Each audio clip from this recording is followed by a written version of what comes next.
Joseph Anthony of the Wonder Child blog here. Yeah, I'm still reading Eric Butterworth's book, Spiritual Economics, The Prosperity Process. Reading it for a while, and I love it. It's a great book. And he has a chapter on the grateful heart, chapter 5, and I'm going to read a little bit here. He quotes the Apostle Paul. "In all things give thanks," Paul said. All things? Is this practical? Or even possible? Can you be grateful for inflation that constantly steals the value of your money?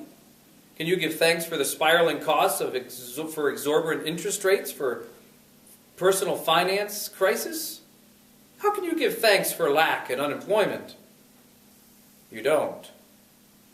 According to the law of consciousness, these things manifest in your life because you have in some subtle subconscious way, you are frustrating the divine flow. Let's look again at the puzzling statement of Paul's. Note that he does not say, "For all things give thanks." In the old-time religion, if you had pants with patches, you should thank God for the pants, patches, and all. Poverty was a grace. We were told, "Be grateful for your little today, for you will have an abundance by and by." In other words, you will have a great reward in heaven for being patient in your poverty today. It is a doctrine that has had tragic, repressive influence on millions of people.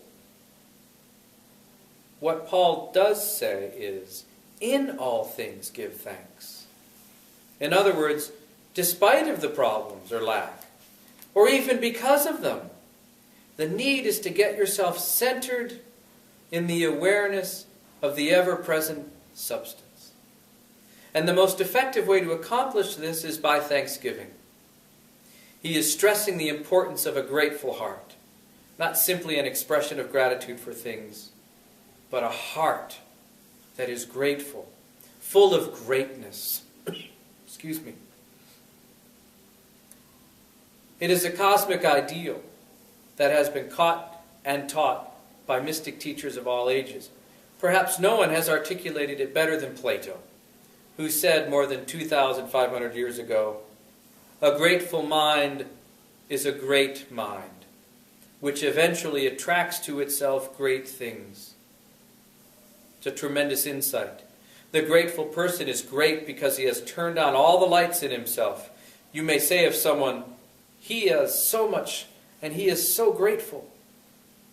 But by Plato's law, it may be that he has so much because he is so grateful.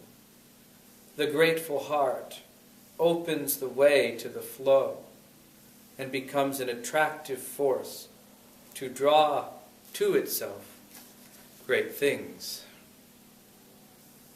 A bit of a long reading there, but the gist of it, being in gratitude for all things. My mentor Lefty's really working to teach me how to find a silver lining and a blessing in everything. And that's been a challenging thing for me to work with. Coming from a background of abuse and things, how can I feel grateful for those experiences that have caused me so much pain? I've actually ended up helping a lot of people through processing those experiences, whether through story or how I live my life and the music that I sing. A lot of people who carry around suffering as a result of abuse they suffered as a child see some of the things I write and sing, and it helps them get by. Now, that may not light you up when you're going through the gut-wrenching pain of abuse, that it's going to help someone else someday. But you know what? I need any little kernel to keep me going, because sometimes the pain would be so great. But if I could have that and be grateful that, you know what? I can spare someone else the suffering I've gone through by inspiring them to find ways to work with it through the EFT, through breathing. And not only that, if I can help someone process that, maybe they will never hurt someone themselves. You break the chain of the abuse. And so that's a pretty powerful, extreme example, but it came up. I hadn't planned on saying that, but the idea is to be grateful in all things. And definitely a work in progress for me. But the more I can find the silver lining in all things, the positive in all things, the more silver linings come to me, the more beautiful, healthy, wholesome things come to me. And it's a pretty powerful lesson to be grateful in all things. And so I encourage you to at least be open to that idea. It's meant a lot to me to learn to be grateful in all things. So, blessings on your day. Thanks for watching.